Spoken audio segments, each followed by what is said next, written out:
Next on Broadway Profiles, this is not a moment, it's a movement. I'm talking to LaChanze about the protest, this crucial point in history and how it impacts Broadway. Plus, Hip Hop Hooray, a look at the new FREESTYLE Love Supreme documentary and an exclusive performance from the improv group. And a little later, he is one of Broadway's fastest rising stars. I'll talk to Austin Scott about what he's focusing on in this moment.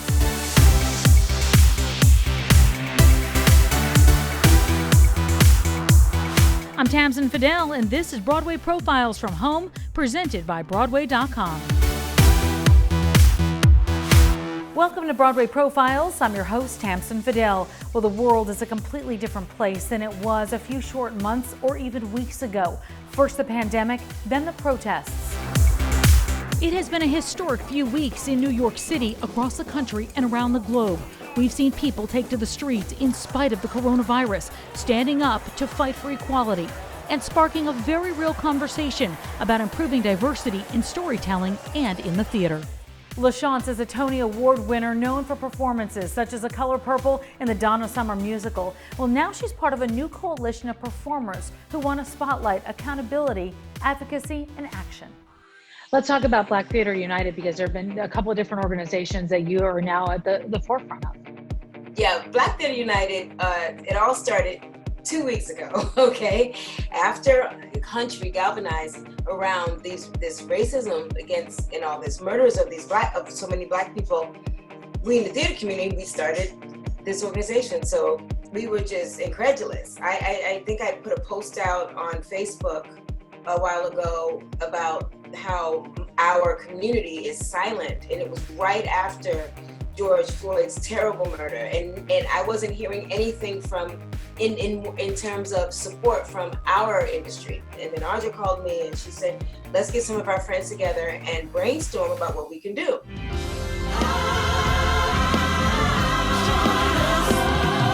And we decided on a PSA first, and we reached out to all of our fancy friends and asked them to join us and be a part of this PSA. We need our allies, we need our Black theater community to help support our initiatives. But our first initiative is the census. So we're not only working on theater reform, we're working on national reforms. Don't you feel like this is the first time you've really seen a movement and momentum versus, we see a protest or we see talk and then something moves on?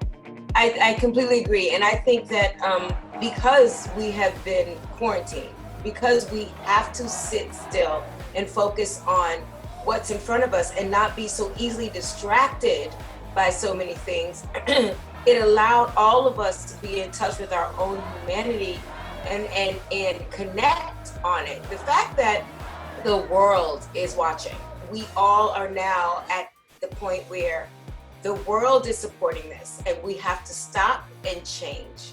We just have to, or else it's going to get worse. It's going to get louder and bigger and stronger until we really start having some sort of reform, and I think that there needs to be reform in the theater community as well. So, talk a little bit about that. You've been in the community a long time, and you've paved the way for young women. You've paved the way for a lot of people.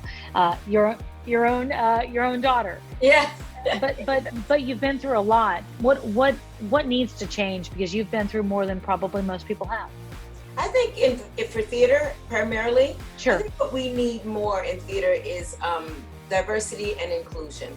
I think there needs to be, which is one of the things that we're working on in BTU, is we want to create a pipeline from producers, directors, creative people on the other side of the table that can actually speak directly to the young kids coming out of high school, coming out of college, so that they can not only be aware of the opportunities in theater, but that they have access to it. FREESTYLE Love Supreme was just about the most fun you could have at the theater last fall. It's a hilarious combination of hip-hop, improv, and comedy.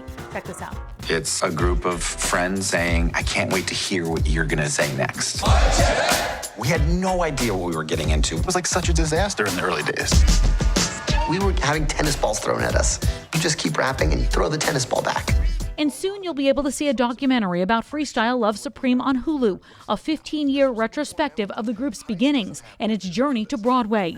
I had a chance to talk to 4 members of the group about the documentary, the Freestyle Love Supreme Academy, and also why their work matters now more than ever before.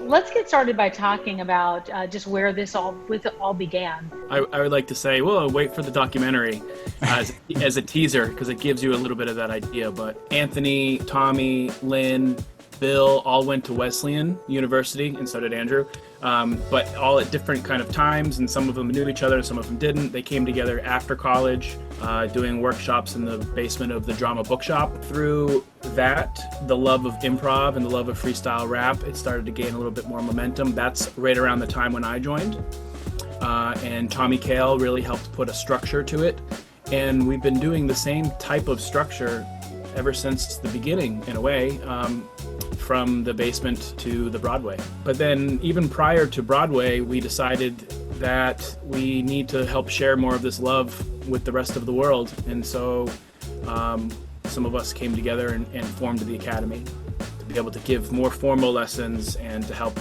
bring more of the love to other people. Let's talk about the Academy and what you all have gotten from the Academy. Everyone's gotten something different, I would assume, from it. Yeah, I mean, so I was a student in the Academy, and Chris Shockwave was my teacher. And so it was just this thing that used all of these talents that I wasn't using all the time and had never really explored in that way. And it was just a comforting, safe space. Our mission is to foster diverse creative voices. So whether you're a lawyer or a rabbi or a musician or an artist, or you haven't been an artist, you feel, for 50 years of your life, we've had people of all ages, all genders, all colors of the rainbow come through our Academy in this short time. So it's not about becoming the best freestyler, it's about using the tool of freestyle to tell your truth. I think there's also a feeling around hip hop that it has to be cool, that you have to be cool. And singing and beatboxing, like, you should be good at these things already.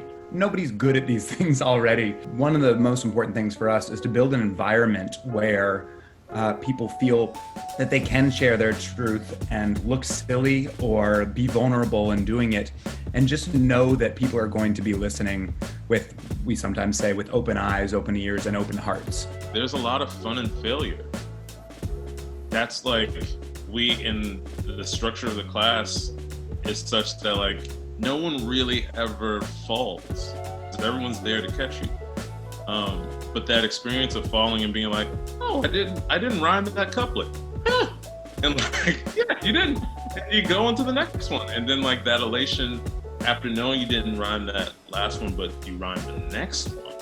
Oh, I can do this. Okay, so can I ask you guys a question? Do you think that you could freestyle something for me? Okay, now we about to rhyme, not acapella. We gotta beat this kind of fly, yes. Hell, like a shockwave decided to screen share for real. We on Zoom, yo, how do you feel? So, Tamsen, you could feed me a word, and if I know it, then you could call me a nerd. I will try to work it into a freestyle rhyme. You can drop it, and now is the time. Laughter.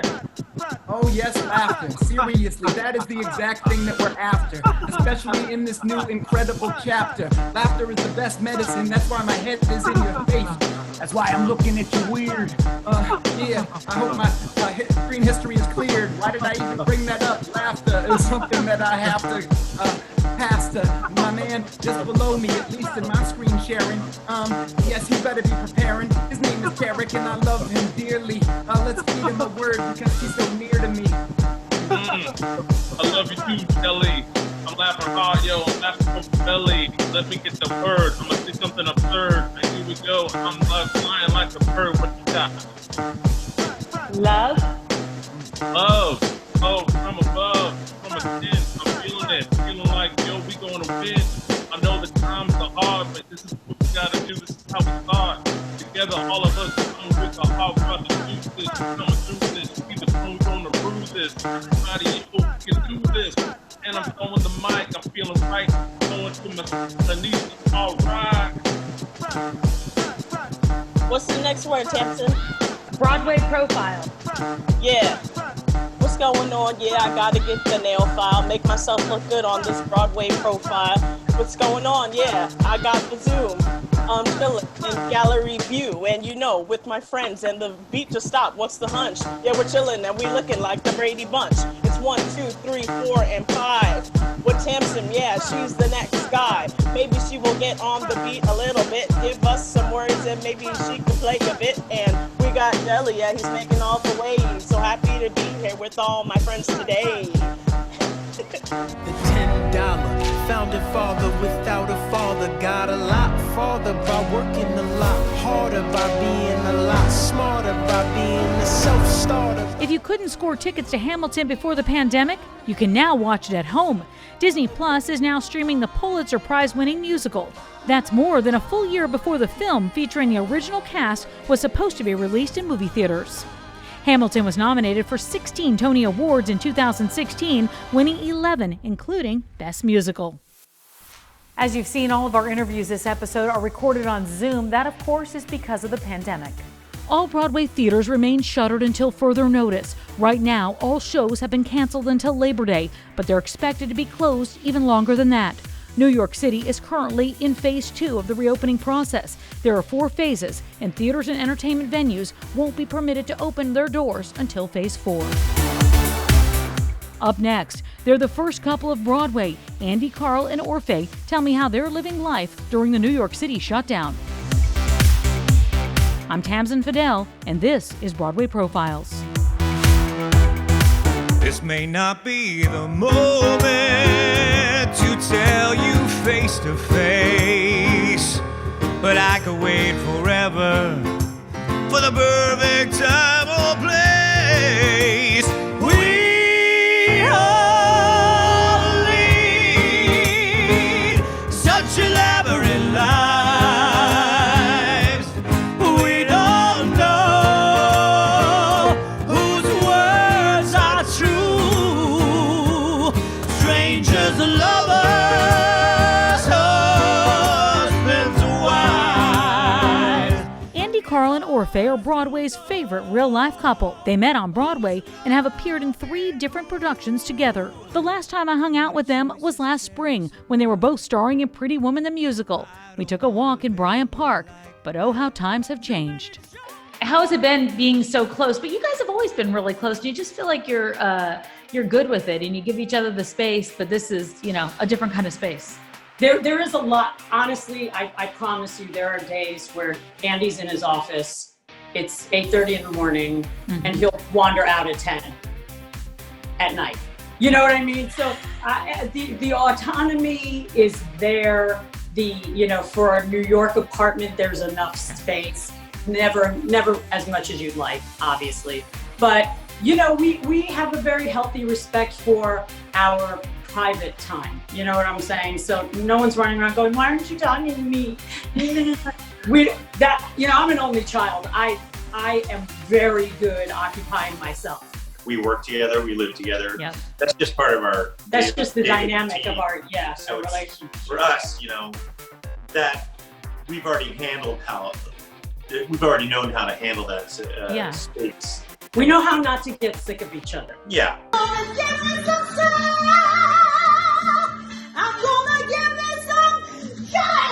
Paulette, did I leave my stylus?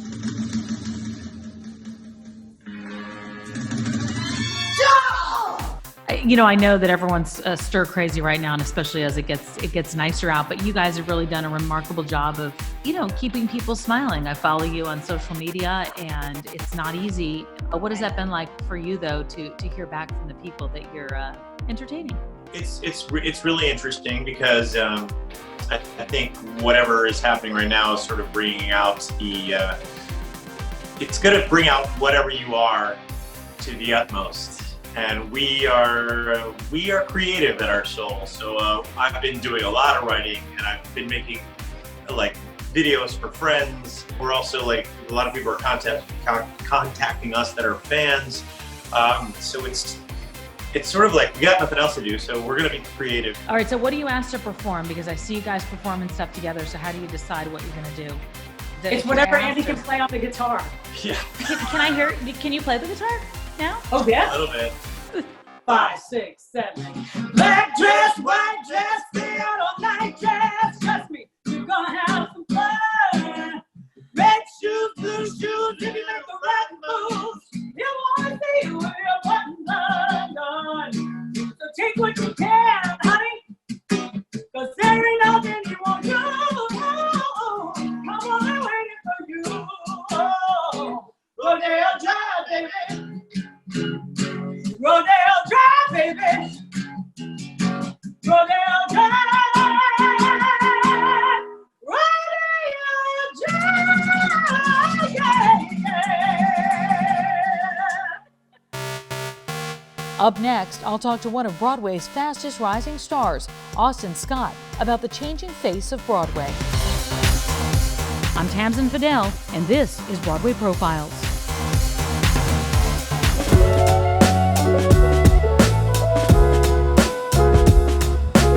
Austin Scott is one of Broadway's rising stars. He spent months in the title role of Hamilton, both on tour and on Broadway. And more recently, just before the pandemic, he was starring in Girl from the North Country. But in spite of his recent successes, these days he's got more pressing issues on his mind.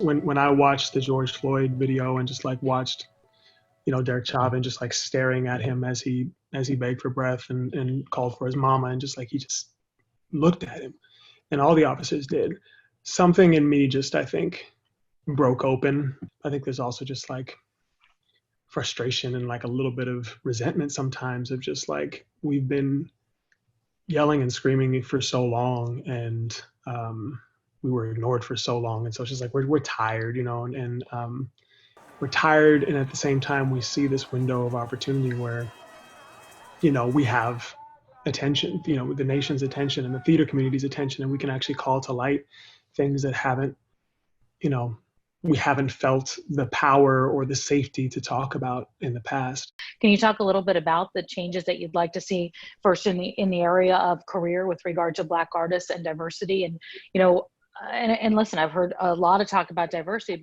but diversity on stage versus diversity in directors and producers and behind the scenes as well is equally, right, if not more important, and something that you don't see as much. I mean, that's one of the big issues, right? Is that Broadway is white from the top down. There are like no BIPOC theater owners. The producers are all predominantly white. The casting directors in New York are all predominantly white. I mean, it's just this entire system all the way down that utilizes Black voices, and really in many cases like exploits Black voices, for profit, and without actually giving them any positions of power. Broadway right now is in a position where when it does come back, it's going to need to restructure anyway. It's going to have to look different than it did if it wants to come back anytime soon. So in the restructuring that they're going to have to do anyway, they might as well fix these problems. I'm Tamsen Fadal, and you're watching Broadway Profiles.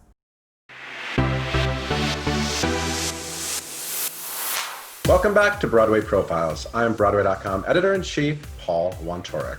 The murder of George Floyd in May sparked a national discussion on racial equality, and Broadway has joined in. I'm here today with Disney favorite Michael James Scott of the Broadway musical Aladdin, who has led a series of fascinating roundtable discussions over the summer on Broadway.com. You wanted to lead these roundtables, which we've done a bunch of them now. So let's talk about that and why you wanted to do this and what's it been like jumping into it. It's been, as you can imagine, quite an intense thing for me as a Black person and who also happens to be in the Broadway community. And this idea of a roundtable discussion sort of now with this awakening in our country and also moving into our Broadway community, what we could do in our community as well to get the conversation started. Right now, we are able to talk to our Broadway.com audiences with some of their favorite, people of color in this industry about things that they maybe never would have heard. There's been a lot of interest. We've had a lot of great people. What's been sort of surprising for you about sort of digging in and actually leading these conversations? The candidness about people's experience. And, you know, it was really important for me, as you know, when we discussed, like, about being able to make it a space so that people could feel comfortable enough to share their experiences in a very open, vulnerable way. We never get to speak about this kind of stuff. Right. So that's really, really exciting. When Broadway comes back, a lot of things are going to be different. What are your dreams for that new Broadway? One of my dreams is that it is not forgotten. And, you know, this is a marathon, not a sprint. And we talked about that in some of the other panels, and just the idea of this just being the beginning. So we can just continue these conversations. I think New Broadway will be enlightened, and there's a sensitivity to how we move forward. And so I'm excited about just having that awareness, being out in front, you know, in the open. And that's going to do it for us. Until next time, stay safe and stay healthy. I'm Tamsen Fadal, and you're watching Broadway Profiles.